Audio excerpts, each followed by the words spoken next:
So the diversity is not playing nice with each other. They're refusing to understand what multiculturalism is about. They are not very inclusive and welcoming of one another's communities, as being evidenced by the multiple attacks on Jewish people that are happening across London. But not just Jewish people, homosexuals as well across the UK. This is something that is rather alarming, actually, quite how often this is happening. So here's a recent example from July from CNN for some reason. I don't know why I use these. A Jewish man was subjected to anti-Semitic abuse in London twice in the space of one evening while travelling on public transportation, as videos of this went viral on social media. One video showed a man berating a bus driver, and then the person filming the video on a bus on Saturday evening saying to the driver, "He's effing Jewish. You're Jewish too." So what? Yes, Jewish people are allowed to ride the bus, and they're also allowed to drive the bus. How did you get your bus driving license? Yeah, exactly. How's that a critique? Okay. What are you doing on buses? You're Going banned. to work? I don't know. Anyway, I shouldn't laugh because it's a horrible thing. But It's like, just anti-Semitism is, especially in that sense, is so stupid. absurd. Like, he's on the bus, yes. He's travelling from one place to another. Yeah, Jews don't fly, mate. Yeah, in sorry the same way that you do. They don't teleport or something. Another video filmed earlier the same evening showed a man at a subway station singing "effing hate the Jews" before telling other travellers, "We've got a Jew behind us." I just want to point out that the man in this picture from the video, bit diverse, right? Is that the words we can use now? It's the only acceptable term left. I think BAME's gone. So It seems that just calling it the diversity is the only thing we have left. But not a member of Atomwaffen, probably. Well, you never know. I mean, they seem quite accepting these days. They're very, very trans inclusive. But anyway, there has been another incident in North London. This one suspect filmed 4 times in just hours as he assaulted a bunch of people, all Jewish, right? So one video footage shows the 30-year-old victim being hit in the head by a man wearing Islamic clothing on a street in Stamford Hill. A separate video taken afterwards shows a 14-year-old boy on a bicycle being assaulted without warning. And at 8:30 p.m, a 64-year-old grandfather was left unconscious after being punched in the face while walking to a synagogue, suffering facial injuries and a broken foot. All 3 of these victims were Jewish, said the police, who are linking the incidents and treating them as hate crimes, and seem to have been done by the same guy. If we can scroll down in this article so we can just see the... there we go. So this is the footage for people listening. Yeah, sees the Jewish person, goes over, smacks him in the face with a bowl. And then just walks off. And the Jewish guy, what the hell? Yeah. Diverse problems. Yeah. So yeah, the Met released an image of the suspect, who can be seen wearing a white kufi cap, glasses, and a green-brown coat in each clip. So he's wandering around the streets wearing exactly the same clothes, assaulting Jewish people because they're obviously Jewish. And a kufi cap is not traditional English dress, for anyone who's not aware. It was revealed last month that there were 87 anti-Semitic incidents of physical violence recorded in London alone, and 4 times higher than any point in the past 3 years. All other months since May 2018 saw levels ranging between 7 and 22 incidents. So this has like quadrupled, if not more. And we've seen the same problem going around in Europe, and now it's finally getting to the Anglosphere. Yes. In which all the Jews have to flee Europe for Israel. Yeah, and 39 of the incidents targeted men, and 43 targeted women. So women are being violently attacked by the diversity in the streets of London. And of course, in one of the incidents, police recorded rocks being thrown at a Jewish home in London. And so we actually have the statistics on this. So for hate crimes in 2020, if we can get to the next one, John, and scroll down, you'll find one of the section on religious sections. hate crimes. Yeah. So there were 1,205 attacks on 263,000 Jews, whereas there were 3,000 attacks on 2.7 million Muslims. Yeah. So you can see the absolute difference in the scale. This is happening to Jews proportionally far more than it's happening to anyone else, like Muslims or white people or blacks. To be mentioned, this report here from Ella Hill, she did the work on this, so glory to her.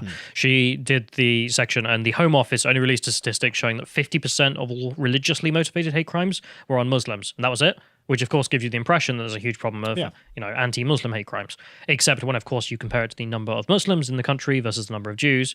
Jews were 5 times more likely to be victims. And the Home Office buried that. And that's probably because of the people targeting them. So anyway, moving on, the diversity continues with attacks on gay men in Birmingham.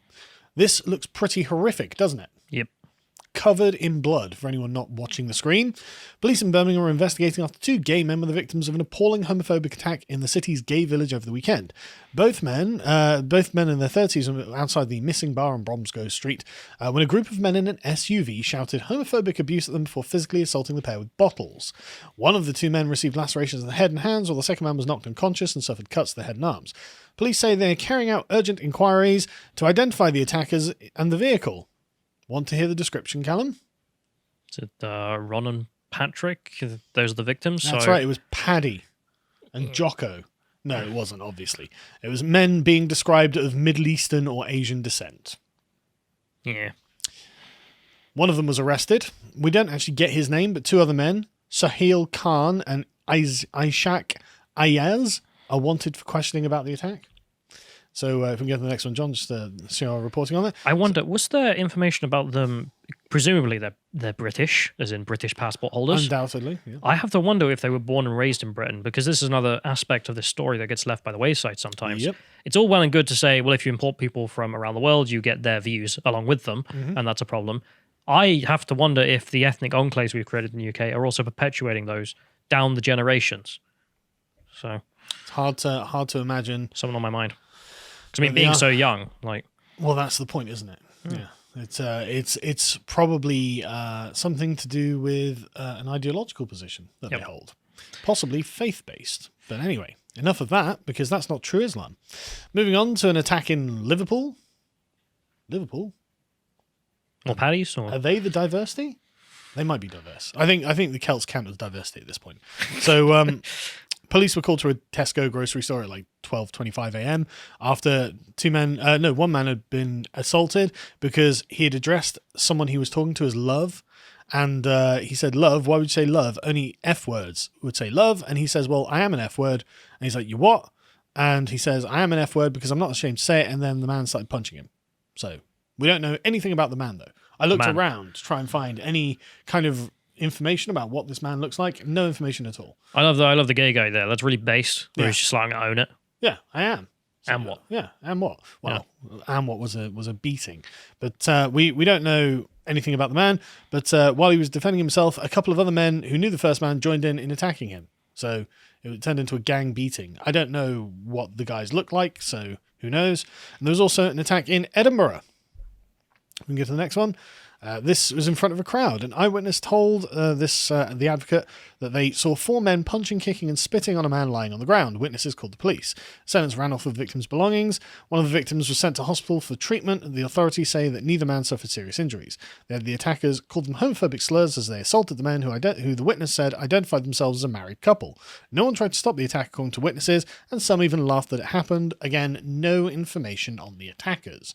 So I assume they're just Scots. So why are Scots and Scousers so damn homophobic? Just walking around with their iron brew and whatever people from Liverpool drink. Haggis. The people from Liverpool drink haggis. Oh, no. What do people in Liverpool drink? I don't know. I don't know if there's a slur for... Is it not a slur? White lightning, probably. But the point is, just random hate crimes going on in Britain. No idea about these last 2, but honestly, the other ones are just pretty awful. And it's the problem within these sort of... diverse communities. Yeah, I mean, the polling was done in the UK. The British public, I think it's like 95% or something, are accepting of homosexuality. It's ridiculous. We're one of the most accepting countries on earth for that thing. But when you do the polling by group, there was one done of British Muslims, 0% of British Muslims thought homosexuality was morally acceptable. Yep. And I think it was like 30-something% of them wanted it to be illegal. Yep. So... Which is... 50%, John corrects me. Which is actually more tolerant than much of the Middle East. So it's not quite as extreme as some places in the Middle East, but it's entirely out of kilter with the locals. Yes, it's very different to the indigenous culture. Thank you for watching this clip from the podcast The Lotus Eaters. If you want more from us, please go over to lotuseaters.com and subscribe to get access to all the premium content that we have on the site. Yeah, we've got loads of really good stuff there. So we've been doing this for quite some time. So we've got a huge library of content in various different categories. Now, some of my favorites have been the book clubs. I'm personally a big fan of these because it means we get to read good books and important books, extract the useful information out of them, such as with this Roger Scruton's Where We Are, which is a very interesting conservative take on the current culture wars and the state of Britain at the moment. So we go through and explore the meaningful concepts. And here's one that you and Bo did with Frank Dicotta's Mao's Great Famine. It's absolutely brilliant and harrowing to read. And so when all the comments on this were happened to be, well, this was vile, we knew we'd done a good job with it. And we also have many other premium series like the Contemplations, where Hugo and Josh just go through and find something very interesting to talk about, such as this one talks about the idea of political representation and does it work, or is it a bit of a myth? And of course, we have the history content, which probably my personal favourite. In this particular one, myself and Bo talked about the achievements of Frankish warlord Charles Martel. Do you know what he's famous for, Callum? Stopping the Muslims at Tours. That's right. And we also do a bunch of premium videos and interviews and things like this. So in this one, we happen to have an interview with Michael Malice, who's a very, very charming guest, and I very much enjoyed this one. And we also do a bunch of premium podcasts about stuff that perhaps isn't appropriate for YouTube or various other platforms like that because of, some things outside of their editorial bounds. So if you'd like to get access to all that premium content, please go over to lotusears.com and subscribe for as low as £5 a month. Thank you.